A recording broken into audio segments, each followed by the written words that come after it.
Hey, we're back. That's not Hector, by the way. Hector's somewhere. Hector's now Ed. Oh, he transformed. Um, okay. He's in a new location, different name, different face. Different accent. I don't know what to tell you. Different skill set. Yeah, so this is Breakfast Talk episode 18. This is a creator drop-in, right? Yeah, creator drop-in. So the first creator is Ed. So yeah, he's gonna start. Are we rolling the intro? Yeah, I've dropped in. Hello. We're gonna do the intro. Yeah, let's do the intro. Yeah, I was about to do that. So yeah.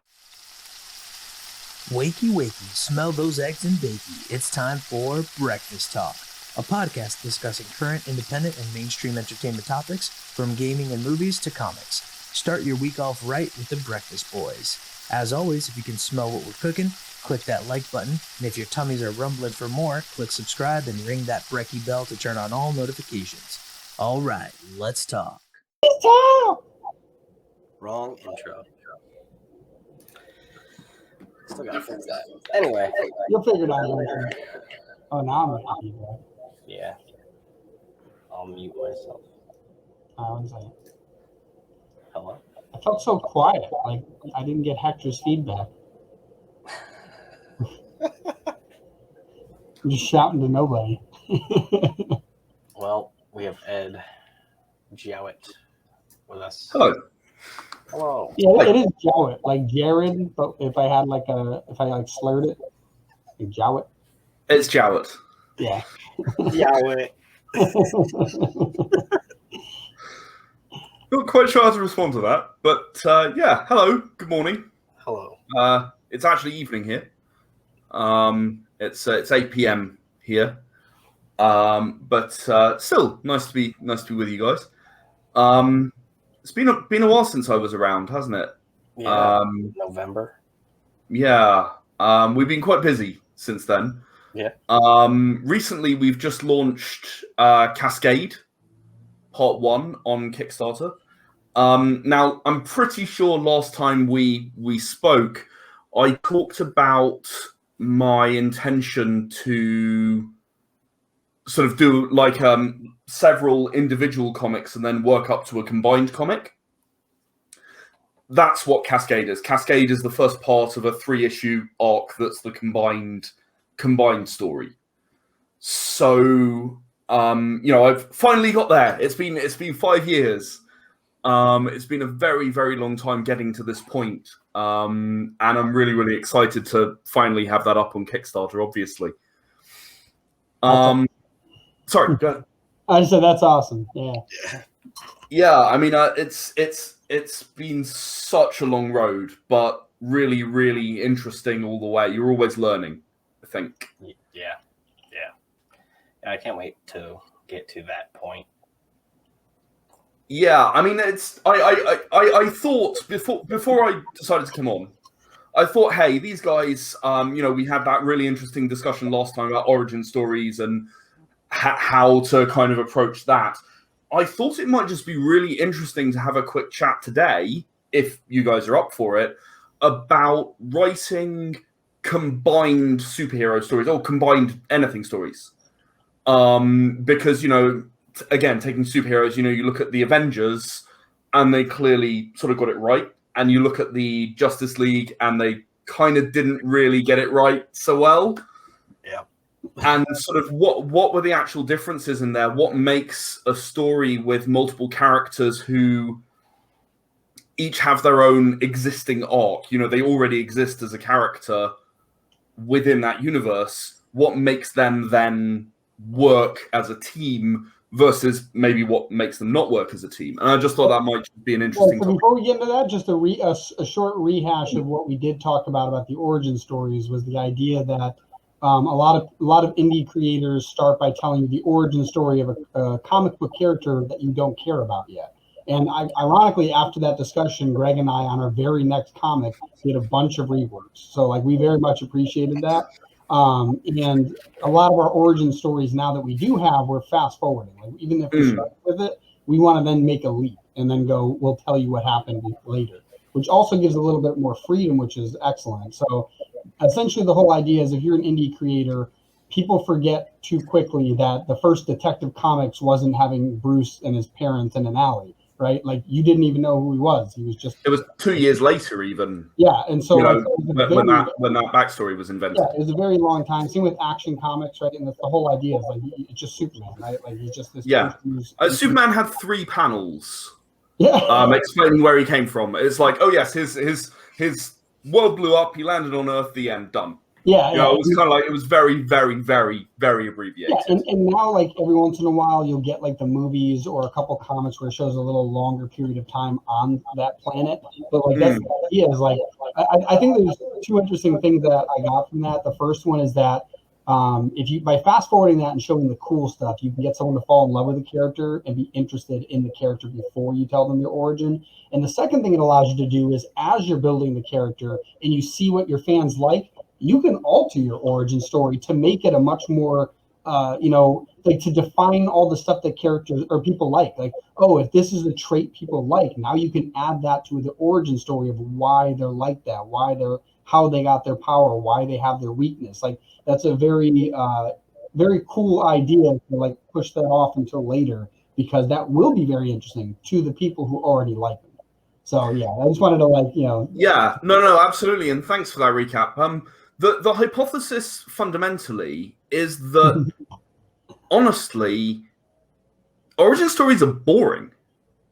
You know, like they actually really are. They're like, okay, here's the hero before he was interesting. Like it was, you know, why even bother knowing about this as the first thing? Because I don't care. You know, like Peter Parker. Wow. Okay, he's a geek. Okay, cool. And he goes to a science thing. Okay, that's awesome. I'm really absolutely thrilled. And he got bit by a spider. And then he had superpowers. and like, okay. Like, I desperately needed to know all that in order to... Not really, you know? Yeah. What I needed to know is that he dresses up in red and blue and he's Spider-Man and he, you know, swings around the city and stops crimes. Oh, and by the way, this is because he got bitten by a radioactive spider. Yeah, so the interesting thing is it's almost like show them that they're interesting and then go, wow, why? And then you can tell them why later. But it's a super interesting just way to think about storytelling is like people don't necessarily care about the origin, even if it's necessary, and they don't care until they hear the whole story. Because then it's kind of the idea of anybody, like someone's super rich. It's like, cool, that's the interesting part. Now I'm curious how he started and what he did to get there. Like that, you know, it's the same. Like I don't want to watch you the whole way through unless you end up becoming something great, like a superhero. It's like it's a cool concept because it's universal in storytelling. I think, I do a lot of panels at conventions. Well, not in the last year, obviously, but in general I do. And I often say that, you know, the story you should try and tell is at the point where your character is the most important person in that moment in that world.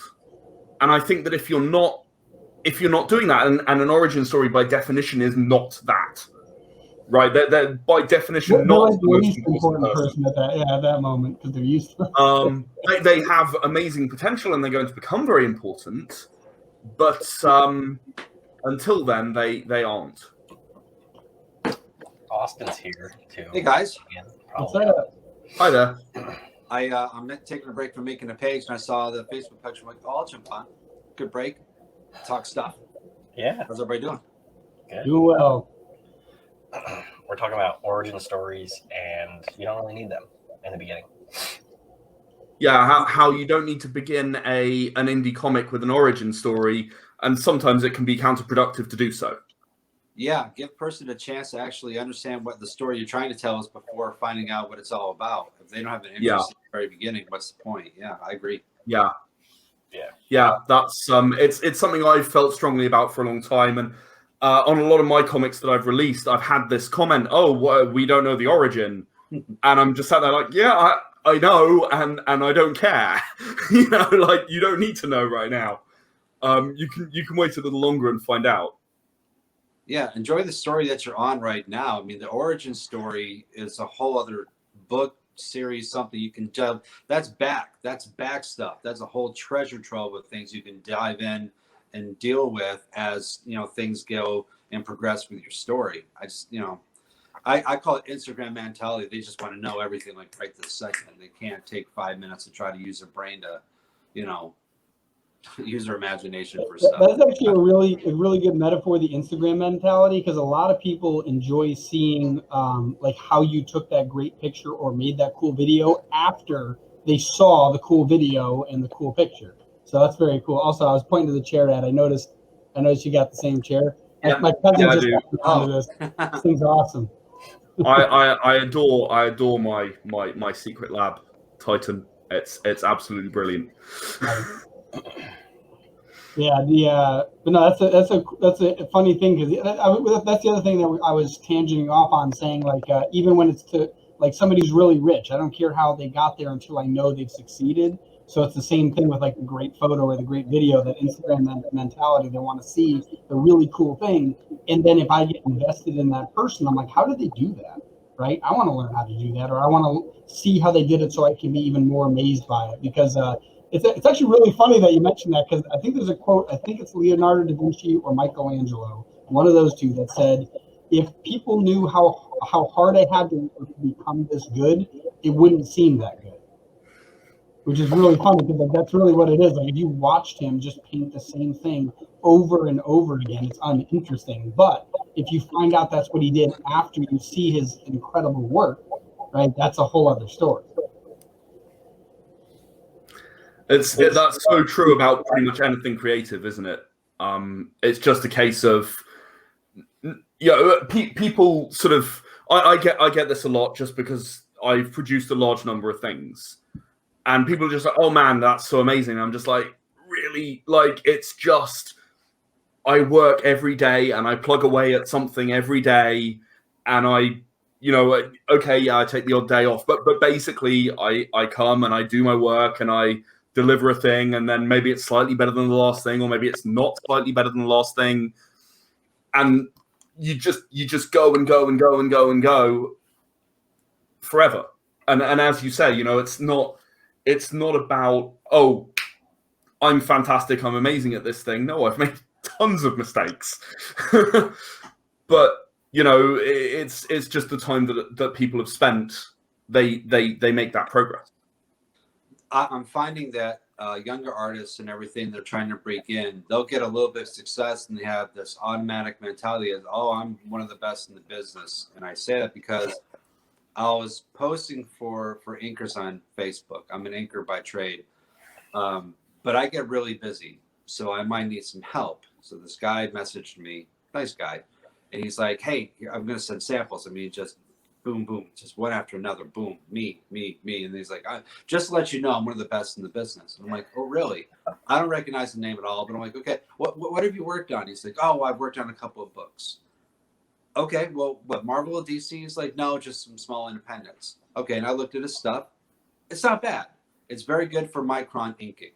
There's no real understanding of what inking is because he doesn't put a lot of that into practice. So I said, okay, well, that's good. I said, it's not bad. He goes, what do you mean not bad? I said, it's amazing. Are you kidding me? Like I said, I'm one of the best in the business. And I go, oh, do you know anything about me? He goes, no, not really. I said, okay, well, I've been working since 1994, mostly as an inker. I worked on Iron Man, X-Men for Marvel, stuff for DC, stuff for Image, stuff for IDW, stuff for blah, blah, blah, blah, blah, blah. Here's my samples. 10 minutes later, oh my gosh, this is just amazing. This is just so great. But I've just been told I'm still one of the best in the business. I go, they're doing you a disservice. I said, no offense. You have a good start. You have a long way to go. And it's good that you're working on books. That'll help you get more experience. But to tell someone that you don't know that you're the best in the business, that's not saying much. I know who's the best in the business. I'm very good friends with Jay Leeson. Jay Leeson is one of the best in the business.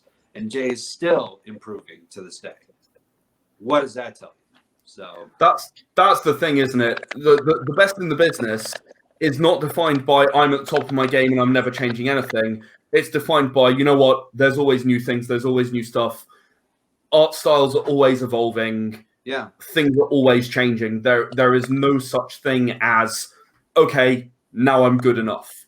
There's no such thing. It just doesn't exist. Well, as a creative person, you want to try to completely improve, push boundaries, try different things, because that's where your creativity, that's where it comes from, storytelling and whatnot. If you're sitting on your laurels and doing the same thing, you're not being creative. You just found something that you're just okay with to make money. Actors do it all the time. They get to a point where they just do the same characters because they're getting thrown serious money at, right? And they're like, oh, I'm comfortable. I've done everything I'm going to do. I'm just going to ride the wave and to be prevalent.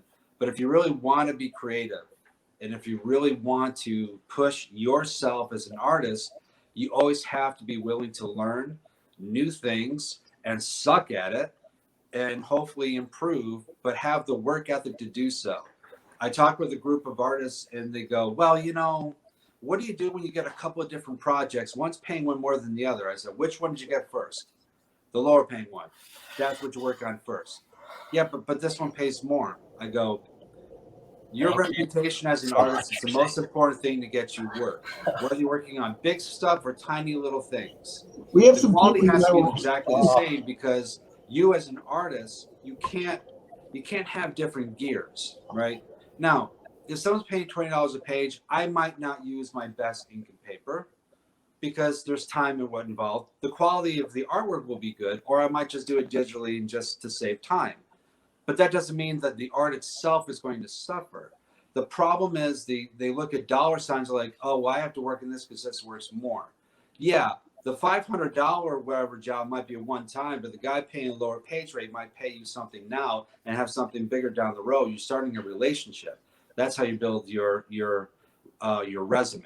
And again, people nowadays, they don't understand that. They're just looking, well, I can draw really pretty stuff. I need to get paid $150 to $300 for covers and blah, blah, blah. I'm like, well, what have you worked on?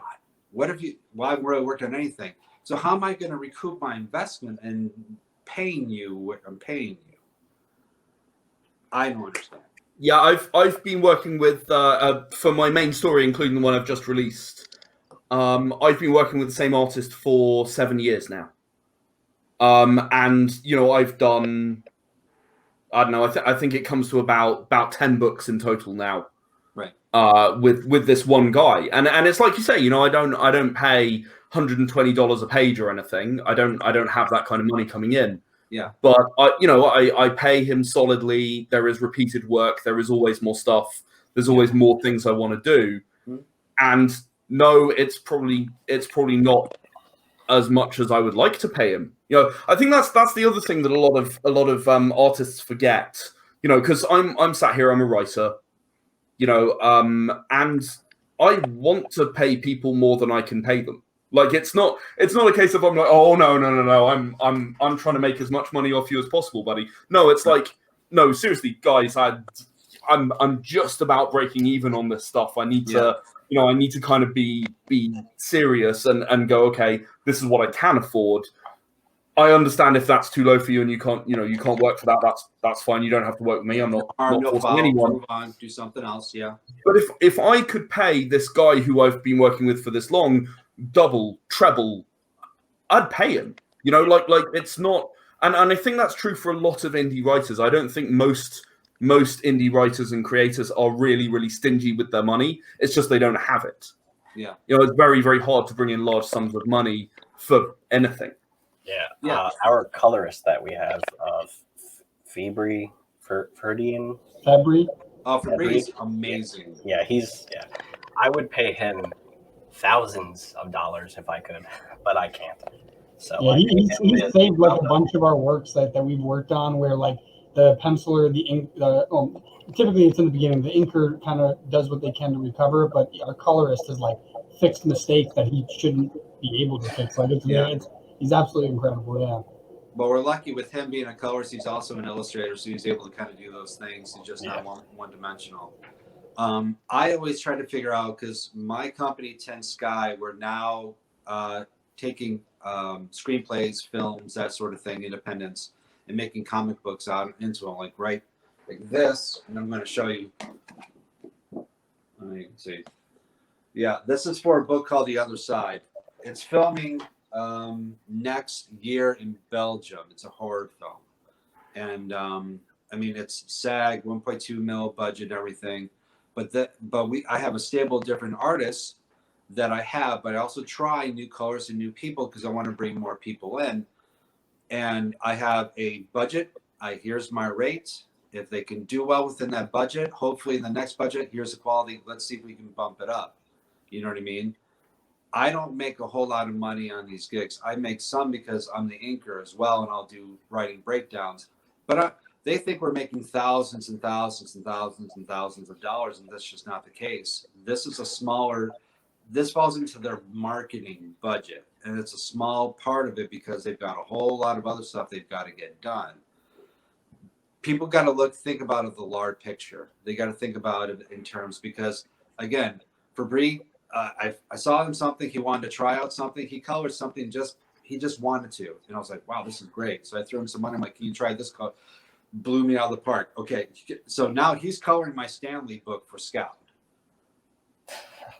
and I'm like, "Can you please help me?" He's like, "Oh, of course." He's like, bangs it all out. I'm like, "Oh my God, so thank you, Jesus." So I am paying him more. I'm giving him more work. Again, started here. I can see what he can do, and goes from there. When I broke in, when I had to go in the early 90s, we didn't get paid. We had to show that we could make a deadline consistently, and publishers are like, okay, we can count on him. Now we will pay him money. It was more of an internship while learning your craft. People nowadays are like, no, I've never worked on anything. I've only done stuff for my Instagram followers, but you should be paying me thousands of dollars, and I'm not proven. No. Sorry, I can't. Or I can't pay you $600 for a cover. I've got friends who've worked for years in the industry. Now I can pay them that rate. I just, I don't mean to jump off track, Ned. I need to jump on you. It's a big pet peeve of mine that I've been dealing with the past few weeks. The artists and everything I work with my company are fantastic. But some people that submit in, one, don't have the quality that they're asking for their rates. Or if that's something I've found a lot hiring people off Facebook as well. Yeah, they're very delusional. I was going to say that there's something that's interesting too, is that basically you have a lot of artists that are trying to make a ton of money right off the bat, and they don't realize that the more work they get done, first off, they will get better from doing the work, right? They'll have more portfolio to share. They'll have more experiences writing for different comics. Eventually, there's a guy, I just shared it on Instagram. His name's Devin Rodriguez, and he draws people on subways in New York City for free. He just does it and then hands it to them. And he has 2 million followers on Instagram. He's so famous he can just do whatever he wants as an artist now. And he didn't charge anyone anything. He just gave it to them. No. Right? People don't realize how powerful that can be, doing art for people. And if you think, it's going to take me a ton of time, it's the more you spend on it, the faster you'll get and the better you'll get. And the more people will see your work. And eventually then you can ask for what you're worth, because you can say, look at this. I've got 1,000 books I've worked on. You're going to have to pay me for my time. You're creating value to what you do and the type of quality that you're doing. That's ultimately how you get a page rate. It's not, I can do great figures. I tell people who want to be an artist and work in comic books, I'm like, you need to be a really good background artist. 90% of drawing backgrounds and cards and rooms and all sorts of different things, understanding the shadowing and shading so the colorist knows how to color the page itself. It has nothing to do with sexy women. Those are for covers. You want to be a cover artist? By all means, you can make some good money on it. But if you want to work in comic books, there's a whole lot more you got to learn. That environment thing is huge too. If you look at animes and you look at old animes, like the Cowboy Bebops, you'll notice that the backgrounds are drawn so beautifully. There is nothing like it. It is incredible. Just the amount of details, unnecessary sometimes. And you're like, wow, that's so perfect. Because there's teams, and for Cowboy Bebop, there's teams. There are artists that are just background artists. Yeah. And there's people that do figures. Not that they can't do the art, but just for speed and for time, that's what they kind of do to build things up. That's why Marvel and DC were so great back in the day, and they could get books done so quickly, is because they had bullpens. They had people, artists, and writers right there. Bam! They just hear stories, and they put the schedules out, and they got it done. And the editors that worked on the books were actually writers before, and they got bumped up. Not people that have a resume that went to whatever school, and they're trying to get their resume padded so they can work for something else. You know, and they've probably never read a comic book. It's just they're, again, quality. Focusing on the quality, making the end product, taking the ego and putting it aside is another big thing. A lot of people have a big ego, and artists are like that. They're very fragile. They want to be loved, but they can get a big chip on their shoulder just as easy. And because of that, they think that they're told they're one of the best in the business and they should get paid this amount of money, which is disingenuous to themselves and the craft. But what do I know? The other thing I was going to say too is you want it so that, like, if your name, whatever it is, it gets put right here, like on a comic, that it adds value to it because you've done so many great works. And like, that's the other thing. Like, that's when you can demand a price. Like, that's another big thing that that's true with anything. Like, you know, if you're a marketer, until you can prove that you've done what you've done, like you can't demand a price. If you're a salesperson, you can't demand a salary unless you can show that you've made sales. And so like, when it comes to being an artist, it's the same thing. Like, once you have such a proven track record, like the fact that we mentioned February's name, and you're like, oh yes, right? Like he's awesome. Like, absolutely, that's definitely something you want to have. I agree. All right, guys, I'd love to jump on more, but I got a deadline I got to get back to. But I appreciate you guys letting me jump on for a little bit and hijack the chat a little. Oh no, it was great chatting. Great to meet you. I was going to ask, what was the name of the thing you're working on? The Other Side? Oh, The Other Side. Yeah. They have a short that if you IMDb go, The Other Side's a short film proof. They've got approval for the feature film. It's going to be shooting in they told me February of next year. And Nick Carlin is the writer and producer on it. You can find him on IMDb also. What was the name of the producer?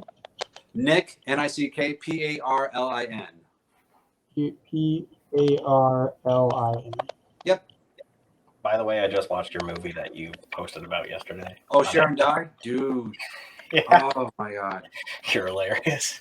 I was like, that's not awesome.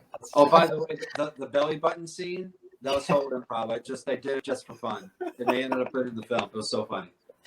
So, Ed, by the way, Ed, I also jumped into acting and directing about 5 years ago because I got nothing else better to do with my time, you know. So I know the feeling. I jumped into voice acting not so long ago myself. Oh, it's super fun. Which is intimidating as hell, actually. Yeah. Definitely. Wait till you get on set where you're not just sitting and watching a film. They're actually going to want you to act and move stuff around and really get into the role too. You'll get your cardio big time. All right, gentlemen. I got to go. Thanks.